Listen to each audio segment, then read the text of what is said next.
있죠. 또 모든 구요 식구들이 평안하고 형통한 삶을 살면 얼마나 좋겠는가 하는 생각이 들지만 그렇지 않은 경우도 구요 식구 가운데 있죠. 그래서 언제나 구요 식구들에 대해서 마음 쓰이고 기도하지 않을 수 없는 직분이 구역장 권찰의 직분입니다. 내 가족, 내 가정을 돌아보고 기도하는 것도 큰일인데 구요 식구들 한 가정 한 가정을 생각하면서 기도하고 돌보는 것, 정말 믿음이 성숙해서 내가 그냥 전화 한 통만 해도 괜찮은 그런 가정도 있지만 너무나 힘들어하고 연약해 있는 그 성도들이 내 구요 식구면 더 마음이 쓰이죠. 한 번에 더 찾아가야 되고 또 만나야 되고 이야기해야 되고, 정말 그 구역장 권찰의 직분을 감당한다는 것은 한편으로는 상당히 마음 쓰이고 힘든 직분이기도 합니다. 그러나 하나님 앞에서 볼 때는 이것은 정말 귀한 직분이죠. 정말 귀한 직분이고 또 하나님께서 보실 때는 정말 충성된 일꾼의 직분입니다. 구역장 권찰의 직분을 잘 감당하심으로써 하나님께 영광 올려드리시길 주님의 이름으로 축원드립니다. 사실은 목회자 그러면 목사님이 목회자다 이렇게 생각을 하지만 사실은 생각해보면 목사님 혼자 어떻게 목회를 하겠어요? 장로님들 또 우리 권사님들 이런 귀한 직분자들이 함께 할 때 목회가 되는 거죠. 혼자 목회할 수는 없습니다. 그런데 구역장 권찰님들은 이런 그 목회의 최일선에 있는 분들이죠. 바로 내 구역 식구들과 함께 있으니까 그 구역 식구들의 형편과 이런 것을 돌아보고 또 기도해 줘야 되고, 또 특별한 경우에는 우리 목사님한테 또 알려줘서 또 내가 또 기도하고 또 찾아가게 해줘야 되고 여러 가지 일들을 마음 써야 되니까 정말 그 목회의 일선에 있는 분이 누구냐? 그러면 구역장 권찰님들이에요. 여러분들이 수고하는 것은 정말 하나님께 영광이 되는 그런 직분이다 이렇게 생각하고 충성하시기를 주님의 이름으로 축원드립니다. 오늘 본문 말씀 의지해서 은혜를 나누고자 하는데, 사실은 이 사도 바울께서 자기에게 사랑하는 제자고 믿음의 아들인 디모데에게 주신 편지에 쓰여지는 내용입니다. 사실은 목회자에게 주신 목회 서신 속에 있는 말씀이에요. 목회자에게 주신 말씀이지만 사실은 목회 일선에 있는 구역장 권찰님들에게도 이 말씀은 은혜의 말씀이 될 것이다. 저에게도 도전이 되고 우리 구역장 권찰님도 또 구역 식구들 돌아볼 때 내가 이러한 믿음에 서 있으면서 돌아봐야 되겠다라는 그러한 기도 제목을 가지고 기도하시면 더 좋겠다는 생각이 들어서 이 말씀 함께 나누려고 합니다. 사도 바울은 사실 디모데가 자기의 제자고 또 에베소 교회를 가서 담임하고 있는 목회자인데, 사실은 이 디모데가 어려요. 연소한 겁니다. 연소한 젊은 이제 그 목회자가 에베소 교회를 가가지고 거기서 지금 하나님 말씀을 전하고 있는 거죠. 그러니까 그런 연소한 목회자가 가서 하나님 말씀을 증거하면서 그 성도들에게 은혜를 끼치려면 어떻게 해야 되느냐 하는 것을 몇 가지를 말씀했어요. 그래서 이 말씀은 먼저는 저에게 아주 중요한 말씀이 되고, 또 목회 일선에서 성도들 돌아보는 우리 구역장 권찰님들에게도 중요한 말씀이다 이렇게 생각이 듭니다. 자, 그러면 사도 바울께서 디모데에게 어떤 말씀을 좀 하고 계신가? 첫째는 소망을 살아계신 하나님께 두어야 한다고 말씀하고 계셔요. 오늘 읽지는 않았지만 디모데전서 3장 7절 8절 말씀, 오늘 읽은 말씀의 그 앞부분을 보면 망령되고 허탄한 신화를 버리고 경건에 이르도록 내 자신을 연단하라. 육체의 연단은 약간의 유익이 있으나 경건은 범사에 유익하니 금생과 내생에 약속이 있느니라 라고 말씀을 해주세요. 그래서 경건에 이르도록 자신을 연단하는 일, 이것은 모든 성도에게 다 중요한 일입니다. 그런데 구역장 권찰인 것은 더 중요한 일인 거죠. 성도들에게 권면을 하려면 내가 경건에 힘쓰는 자가 돼야죠. 그래야 우리 구역 식구들에게 경건에 대해서 이야기할 수 있죠. 내가 경건한 삶을 살지 못하면서 구역 식구들에게 경건하게 살라 이렇게 말씀할 수가 없잖아요. 그러니까 경건하게 사는 삶이 내 삶 가운데 있어야 되는 거예요. 예수님의 동생 야고보께서도 야고보서 1장 27절에서 경건에 대해 정의를 내리셨어요. 하나님 앞에서 정결하고 더러움이 없는 경건은 곧 고아와 과부를 그 환난 중에 돌보고 또 자기를 지켜 새 속에 물들지 아니하는 그것이니라 라고 말씀했어요. 경건한 삶을 산다는 것은 고아 과부를 돌아보는 것, 그리고 자기를 지켜서 새 속에 물들지 아니하는 것, 내 자신을 지켜서 세상 사람과 같은 삶을 살지 않는 것, 이것이 경건인 겁니다. 세상과 버시되어 욕심을 따라 살고 세상의 가치관을 따라 사는 삶의 모습은 경건한 자의 삶의 모습이 아니죠. 그런 모습으로는 지도자가 될 수 없다는 거죠. 디모데가 이런 모습, 경건하지 않은 모습 가지고 하나님 일을 할 수가 없는 거예요. 그러니까 경건에 대한 말씀을 한 거예요. 그러면서 9절부터 11절까지 말씀에 이렇게 말씀했어요. 미쁘다 이 말이에요. 모든 사람들이 받을 만하도다. 이를 위하여 우리가 수고하고 힘쓰는 것은 우리 소망을 살아계신 하나님께 두미니 곧 모든 사람, 특히 믿는 자들의 구주시라. 너는 이것들을 명하고 가르치라. 지금 사도 바울께서 경건한 삶을 살라고 말씀하시면서 그 다음에 하신 말씀이 뭐냐면, 우리가 수고하고 힘쓰는 것은 우리 소망을 살아계신 하나님께 둡니다. 이렇게 말씀하고 있어요. 우리가 수고하고 힘쓰는 그 이유와 목적이 있는가?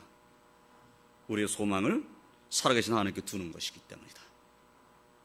그래서 정말 주를 섬기며 충성하는 주의 종이란다면 그 삶의 중심에 경건함이 있고, 그 경건함의 핵심은 뭐냐면 소망을 하나님께 두는 겁니다. 소망은 하나님께 두고 사는 것.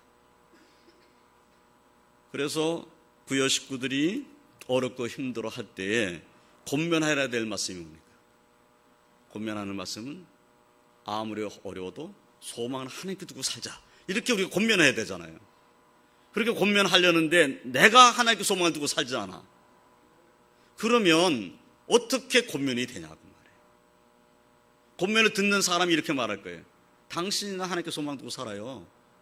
이렇게 되면은 지도가 안 되는 거죠. 구역장 권사님의 삶의 모습이 성도들과 구역 식구들과 함께 구역 예배를 드리며 그들에게 권면하는 말씀 가운데 정말 구역 식구들이 볼 때 과연 우리 구역장님은, 우리 권사님, 우리 권사님은 하나님께 소망을 둔 사람이야. 기도하는 것이나 그분이 살고자 하는 모습이나 이런 것을 보았을 때 정말 하나님께 소망을 두고 하나님을 의지하고 하나님 뜻대로 살고자 하는 거예요. 그런 분이야. 이래야 구역 식구들이 그 삶의 모습을 본받으려고 할 것이라는 거예요. 주의 종도 마찬가지인 거죠. 사랑하는 구역장 권사님들은 경건해지도록 자신을 연단하며 소망을 살아계신 하나님께 두는 그런 주님의 종들로 수고하고 힘쓰며 사시기를 주님의 이름으로 축원드립니다. 그런 모습으로 구역 식구들에게도 소망을 살아계신 하나님께 두도록 위로하고 권면하고 때로는 명령하고 가르치는 구역장 권사님들로 하나님께 영광 올려드리시기를 주님의 이름으로 축원드립니다. 두 번째로 읽는 것과 권하는 것과 가르치는 것에 전념해야 된다고 말씀하고 있어요. 사도 바울이 젊은 사역자인 이 디모데에게 네가 해야 할 일이 뭐냐? 네가 지금 교회에서 해야 할 일이 뭐냐? 하나님 말씀을 읽는 것, 하나님 말씀을 가지고 권하는 것, 그 말씀을 가르치는 것, 이것에 전념해야 된다. 그래서 본문 12절 13절 말씀 보면 이렇게 말하고 있어요. 누구든지 내 연수함을 업신여기지 못하게 하고. 그러니까 나이가 어리니까, 나이가 있는 성도들이 연소함을 업신여길 수 있잖아요. 나이가 젊으니까, 아직 어리니까 어린 사람이 말해 뭘 안다고 저러네, 이렇게 말하는 업신여김을 당할 수 있다고 말이죠. 오직 말과 행실과 사랑과 믿음과 정결에 있어서 믿는 자에게 본이 되어 내가 이럴 때까지 읽는 것과 권하는 것과 가르치는 것에 전념하라. 그러면 연소함을 업신여기지 않으려면 뭘 해야 되냐, 이거예요. 우리 구역장 권사님들은 구역 식구들에게 업신여김을 다하지 않으려면 어떻게 해야 되느냐 하는 거예요. 목회자가 성도들에게 업신여김을 당하지 않으려면 어떻게 해야 되느냐, 그 얘기를 하고 계신 거지. 업신여김을 받지 않으려면 똑바로 해야 된다, 그런 얘기죠. 똑바로 해야 된다. 그럼 똑바로 해야 되는데 뭘 해야 되죠? 말과 행실, 사랑과 믿음과 정결에 있어서 믿는 자에게 본이 돼. 그 삶의 모습이 본이 돼야 되는 거죠. 그 말하는 것이나 말하는데 그 말이 사람의 가슴을 찌르는 말을 자꾸 해. 그러면 물론 때로는 책망이 필요할 때가 있죠. 그런데 책망도 부드러운 말로 얼마든지 책망할 수 있습니다.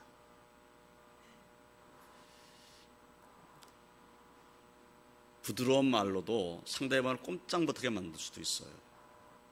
제가 이번에 그 헌재, 우리 그 지금 재판이 막 진행되고 있잖아요. 헌재 그 주심 재판장이 그 이제 신문을 하잖아요. 사람 불러놓고 이제 그 증인 불러놓고 신문을 하잖아요. 신문하는데 이분은 큰 소리도 안 해요.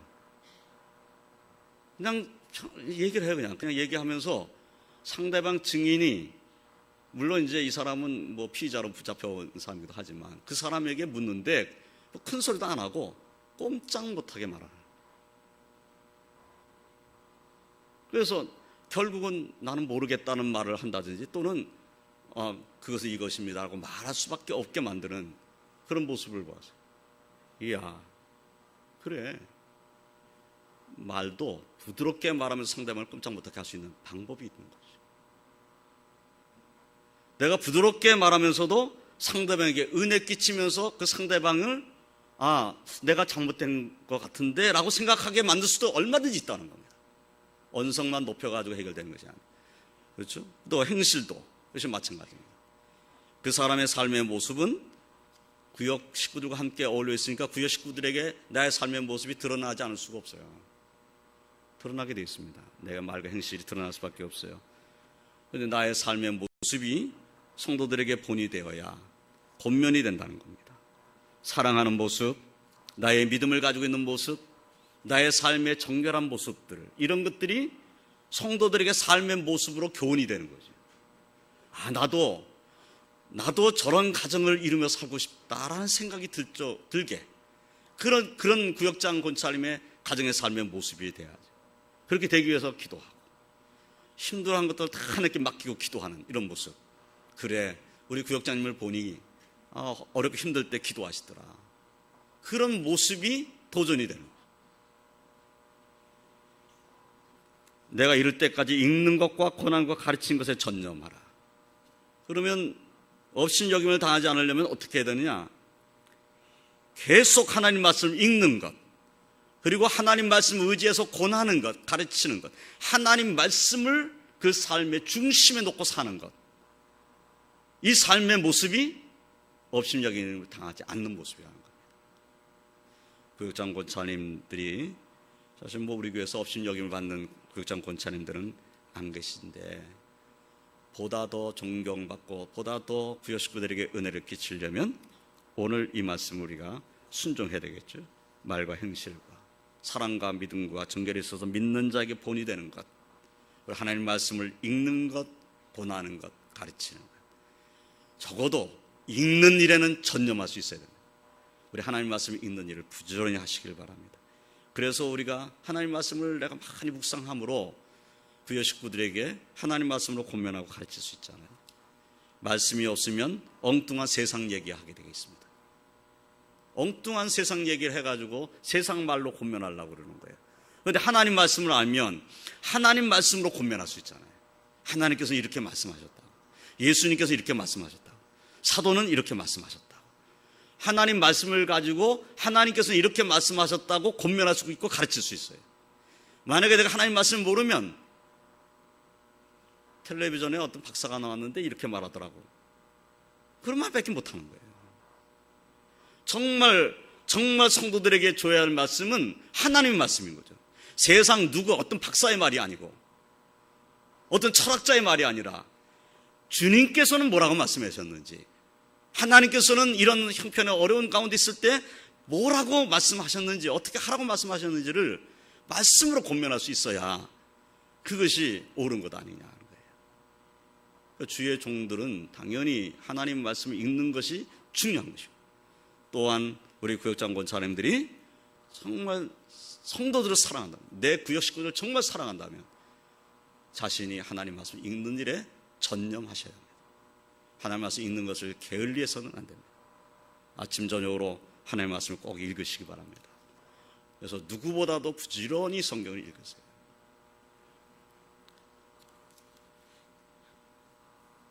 업신여김을 받지 않으려면 주님께서 말씀하신 대로 순종하며 살면 됩니다. 오늘 헌신 예배를 드리는 구역장 권사님들은 구역 식구들에게 본이 되고 구역 식구들에게 하나님 말씀을 읽는 것과 권한 가르치는 것에 전념해서 하나님께 영광 올려드시길 주님의 이름으로 축원드립니다. 세 번째로 전심전력해서 성숙한 주의 종들이 되어야 합니다. 전심전력해서 뭘 해야 되냐면 내가 성숙되어야 된다. 내가 그리스도인으로 성숙되어야 한다는 거예요. 본문 14절로 16절 말씀에 보면 내 속에 있는 은사들 곧 장로회에서 안수받을 때 예언을 통하여 받은 것을 가볍게 여기지 말며 이 모든 일에 전심전력하여 너의 성숙함을 모든 사람에게 나타내게 하라. 내가 내 자신과 가르침을 살펴 이 일을 계속하라. 이것을 행함으로 내 자신과 내게 듣는 자를 구원하리라. 이것은 지금 주의 종에게 주신 말씀이니까 아주 강력한 말씀이 됐어요. 지금 디모데는 장로회에서 안수를 받았다라는 것을 알 수가 있죠. 그래서 안수받아서 세워진 주의 종이에요. 안수받을 때 예언을 통하여 받은 것을 가볍게 여기지 말아라. 예언을 통해서 받은 것, 그게 무슨 말씀이냐면 지금도 목사 안수는 장로회에서 하는 것 같아요. 그러니까 이제 노회에서 목사님을 세우잖아요. 그러니까 노회가 뭐예요? 장로회에 장로님들이 모여서 이제 그 안수회에서 세우는 거예요. 그러니까 목사님도 장로고 장로님도 장로예요. 그러니까 목사는 장로이면서 목사인 거죠. 그러니까 장로회 할 때는 목사와 장로님들이 모인 회가 장로회입니다. 그 장로회에서 안수를 받아서 세움 받은 거예요. 그러니까 지금 디모데는 당시의 목회자들, 당시의 장로님들에게 안수받아 목회자가 된 거죠. 그러면 그때의 예언을 통해서 받은 것을 가볍게 여기지 말아요. 예언을 통해서 받은 것이라는 것은 하나님 말씀으로 받은 것. 그러면 장로회에서 안수를 할 때 지금도 마찬가지잖아요. 안수를 하기 전에 하나님 말씀을 선포하죠. 그래서 주의 종들이 이제 목사로 세움받을 사람들이 하나님의 말씀을 듣습니다. 대부분의 말씀은 이거예요. 주의 종으로 세움받았으니까 성도들 앞에서 정결한 삶을 살고 그리고 예수님의 복음을 전하고 그 예수를 위해서 헌신하라. 이런 말씀을 듣는 거죠. 그 말씀, 들은 말씀을 잊지 말고 그 말씀을 순종하는 자의 삶을 살 것을 말씀하는 거예요. 그래서 가볍게 여기지 말아라. 그때 받은 말씀을 가볍게 여기지 말아라. 그러면 디모데는 안수받을 때 받은 말씀을 가볍게 여겨서는 안 된다는 명령을 받은 거죠. 그러면 구역장 권사님들은 어떻습니까? 구역장 권사님은 뭐 나 세울 때 뭐 안수해서 세운 것도 아닌데 뭐 그런 생각이 들 수 있어요. 그런데 우리 교회는 구역장님들이 대부분 다 권사님들이시죠. 임직해서 세움받은 분들입니다. 여러분들에게 이미 주어진 주의 명령과 말씀이 있습니다. 그리고 은혜 받을 때 주신 말씀도 있어요. 그 말씀을 항상 기억하고 그 말씀을 가볍게 여기지 말고 내게 주신 직분이 얼마나 귀한가. 지금 내가 권사의 직분을 받고 또 내가 구역장으로서 내 구역 식구를 돌아보는 일이 얼마나 중체다는 일인가. 나로 인해서 우리 구역 식구들과 힘을 얻을 수 있고 나 때문에 내 구역 식구가 실망할 수도 있다. 이 생각을 하면 이 직분은 상당히 두려운 직분입니다. 그러니까 우리가 깨닫고 하나님 앞에 말씀을 붙잡고 기도하는 삶을 살지 않을 수는 없습니다. 이 모든 일에 전심전력하여 너희 성숙함을 모든 사람에게 나타나게 하라. 전심전력해서 너희 성숙함을 모든 사람에게 나타나게 하라. 그러면 이 말씀은 너의 성숙이 이루어져서 그것을 나타낼 수 있게 하라. 그런 말인 거죠. 그러면 구역장 권사님들이 힘써야 될 것은 뭐냐면 믿음 안에서 성숙하는 겁니다. 예수 그리스도를 믿는 믿음 안에 성숙한다는 것은 예수님을 닮아가는 거예요. 쉽게 말하면 예수님을 닮아가는 것. 내가 좀 더 예수님을 닮아감으로써 하나님의 영광을 드러내고 내 구역 식구들을 돌보는 것이죠. 이것은 목회자인 저도 마찬가지고 우리 장로님이다 권사님들 직분 맡은 모든 중도는 다 똑같습니다. 우리 성숙함을 하나님 백성들에게 잘 나타낼 수 있어야 되죠. 우리가 성숙함을 드러내지 못한다면 결국은 성숙하지 못한 모습이 드러나는 거예요. 성숙하지 못한 모습이 드러나면 하나님 영광 갈 수가 있어요. 성숙하지 못한 모습이 뭡니까? 앞에서 말한 것들이죠. 말과 행실과 사랑과 믿음과 정결이 있어서 믿는 자에게 본이 되어야 되는데 그렇지 못한 모습이 된다면 성숙되지 못한 모습이 나타나는 거죠. 저나 성도님들은 우리의 삶이 보다 더 그리스도를 닮아가는 성숙함에 이르도록 위해서 기도하고 말씀을 의지하고 순종하는 삶을 살아서 우리 모든 성도들에게 은혜를 끼치는 그런 순종의 삶을 사시길 주님의 이름으로 축원드립니다. 사도 바울은 여러 가지 말씀으로 권면을 했어요. 사도 바울의 말씀 몇 구절을 제가 한번 읽으면서 우리가 전심전력해서 해야 할 일이 뭔가 하는 것을 좀 생각해 보려고 합니다. 사도 바울께서는 고린도전서 9장 27절에서 이렇게 말씀했어요. 내가 내 몸을 쳐 복종하게 함은 내가 남에게 전파한 후에 자신이 도리어 버림을 당할까 두려워함이로다. 아주 유명한 말씀이에요. 자신이 자신의 몸을 쳐 복종시킨다는 겁니다. 하나님 말씀 앞에 내 자신을 쳐서 복종시키겠다는 거예요. 왜 그러냐? 만약에 내가 남에게는 전파했는데, 남에게는 하나님 말씀을 전파했는데 내 자신이 도리어 버림을 당할까 두려워한다. 사실은 버림당할 일은 없지요. 그런데 사도 바울은 이러한 두려운 마음으로 주를 섬겼다는 겁니다. 그만큼 사도 바울은 뭘 중요시 여기냐면 내 자신이 하나님 말씀에 순종하는 삶을 사는 것, 이것을 매우 중요시 여겼다는 거예요. 그래서 내가 내 몸을 쳐서 복종시킨다 이렇게 말씀한 겁니다. 이 말씀은 우리 모든 주의종들에게 꼭 필요한 말씀이죠. 우리 자신들도 하나님 말씀 앞에 우리 자신을 복종시켜야 됩니다. 이것을 우리는 전심전력해야 합니다. 갈라디아서 2장 20절 말씀을 보면 내가 그리스도와 함께 십자가에 못 박혔나니 그런즉 이제는 내가 사는 것이 아니요 오직 내 안에 그리스도께서 사시는 것이라. 이제 내가 육체 가운데 사는 것은 나를 사랑하사 나를 위하여 자기 자신을 버리신 하나님의 아들을 믿는 믿음 안에서 사는 것이라. 여기에서 사도 바울은 놀라운 말씀했죠. 내가 그리스도와 함께 십자가에 못 박혔나니 그런즉 이제 내가 사는 것이 아니요 오직 내 안에 그리스도께서 사시는 것이라. 내가 아니라 내 안에 그리스도께서 사신다. 이 말씀은 내가 예수 그리스도를 닮아가는 이런 정도의 말씀이 아니라 내 안에 예수님이 살고 계시다. 나는 이미 죽었다. 이런 표현이잖아요. 그리고 이 말씀 속에서 이제 내가 육체 가운데 사는 것은 나를 사랑하사 나를 위하여 자기 자신을 버리신 하나님의 아들을 믿는 믿음 안에서 사는 것이라. 그러면 사도 바울이 간절히 해냈던 것이 무엇인가 하는 것을 우리가 알 수가 있어요. 하나님의 아들을 믿는 믿음 안에서만 살고 싶다. 이런 믿음의 고백이 담겨져 있는 거죠. 이와 같이 우리 구역장 권사님들도 나는 이미 예수를 함께 십자가에 죽었고 내가 사는 것은 나를 사랑하사 자기 자신을 버리신 하나님의 아들을 믿는 믿음 안에서 사는 것이다 라는 믿음의 고백이 저와 우리 구역장 권사님들 모든 직분자들에게 넘치시기를 주님의 이름으로 축원드립니다. 빌립보서 1장 20절 말씀을 보면 나의 간절한 기도와 소망을 따라 아무 일인지 부끄러워하지 아니하고 지금도 전과 같이 온전히 담대하여 살든지 죽든지 내 몸에서 그리스도가 존귀하게 되게 하려 하나니 이는 내게 사는 것이 그리스도니 죽는 것도 유익함이라. 사도 바울이 원했던 것이 무엇입니까? 자신의 몸에서 살든지 죽든지 그리스도가 존귀하게 되는 것, 나로 인해서 예수님이 존귀하게 되는 것, 이것이 사도 바울이 원한 것입니다. 나는 죽어도 괜찮다. 나는 살든지 죽든지 괜찮다. 내 안에서 그리스도가 존귀만 된다면. 그래서 사도 바울이 원한 것, 그리스도가 존귀히 되는 것. 이와 같이 우리 구역장 권사님도 마찬가지입니다.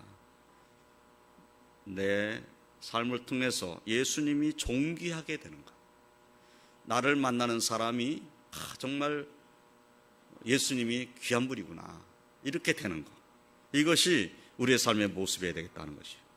말씀 한 절만 더 보면 빌립보서 3장 13절로 14절에서는 형제들아 나는 아직 내가 잡은 줄로 여기지 아니하고 오직 한 일 즉 뒤에 있는 것을 잊어버리고 앞에 있는 것을 잡으려고 표대로 향하여 그리스도 예수 안에서 하나님이 위해서 부르신 부름의 상을 위하여 달려가노라 라고 말씀했어요. 사도 바울도 자신이 완전히 성숙됐다고 고백하지를 않았어요. 내가 잡은 줄로 여기지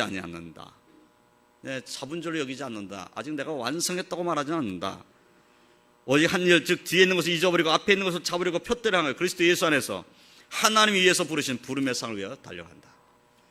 하나님께서 주시는 부름의 상을 위해서 달려가는 사도 바울의 모습을 볼 수가 있어요. 좋습니다. 우리는 세상에서 주는 상을 바라보고 사는 사람들이 아닙니다. 구역장 권찰림의 직분을 잘 감당한다면 분명히 상급이 있을 것입니다. 그러나 사람이 주는 상급이 아니에요. 하나님께서 주시는 상급을 바라보고 우리는 달려가는 겁니다. 주의 종들은 사람들의 칭찬이나 사람이 주는 상을 바라보고 사는 사람들이 아니고 나를 부르신 예수님의 상급을 바라보고 달려가는 사람들이에요. 그 믿음으로 충성하시기를 주님의 이름으로 축원드립니다. 이제 말씀을 정리하겠습니다. 오늘 헌신 예배를 드리는 구역장 권찰님들은 우리 정말 주님이 참으로 귀하게 여기시는 분들입니다. 여러분들의 말로 정말 우리 교회는 기둥과 같은 분들입니다. 부족한 종이지만 저도 기도 시간마다 우리 구역장 권찰님들을 위해서 기도합니다. 구역장 권찰님들과 구역 식구들이 서로 귀하게 여기고 사랑하고 전심전력해서 서로 영적 성숙에 이르기를 소망하며 기도한다면 주님께서는 더 우리를 기뻐하실 것입니다. 올해는 우리의 소망을 살아계신 하나님께 두고 우리 모두 구역 식구들을 돌아보니 내 전념하고 더 나가서 전심전력해서 성숙한 그리스도인들이 되고 주님의 지상명령에 순종해서 우리 교회 주변의 많은 이들에게 주님의 복음을 전하고 그래서 주님께로 인도하는 그런 구역장 권찰님이 되시고 직분 맡은 주의 종들 그리고 성도님들이 다 되시기를 주님의 이름으로 축원드립니다. 기도하겠습니다. 하나님 감사합니다. 오늘도 말씀을 통해서 다시 한번 깨닫게 됩니다. 정말 구역장 권찰의 직분이 얼마나 귀한 직분인지 정말 성도들을 만나고 저들을 위로하고 권면하고 저를 어떻게든지 예수 그리스도의 은혜 가운데 거하도록 붙잡아줘야 될 사명을 받은 사람들이 구역장 권찰님들인데 주님 날마다 은혜 더하여 주시옵소서. 소망을 하나님께 두는 믿음의 승리자로 주신 직분 감당할 수 있도록 도와주시옵소서. 항상 하나님 말씀을 붙잡고 믿음만에 구하고 모든 삶에서 하나님의 영광을 드러낼 수 있는 본이 되는 삶을 살 수 있도록 도와주시옵소서. 그래서 모든 삶에 하나님께 주신 축복이 가득하고 기쁨이 가득하고 소망이 넘치는 역사들이 일어날 수 있도록 축복하여 주시옵소서. 힘들고 어려울 때도 주님 앞에 무릎 꿇고 기도하며 주를 의지함으로 하나님 의지하는 그 믿음만에 승리할 수 있게 하여 주시고 그로 인해서 성도들에게도 도전을 줄 수 있는 우리 구역장 권찰님들이 될 수 있도록 축복하여 주시옵소서. 전심전력해서 주의 영광을 드러내고자 하는 삶을 살 수 있게 하시고 전심전력해서 성숙함을 드러낼 수 있는 우리 구역장 권찰님들 주의 종들이 다 될 수 있도록 축복하여 주시옵소서.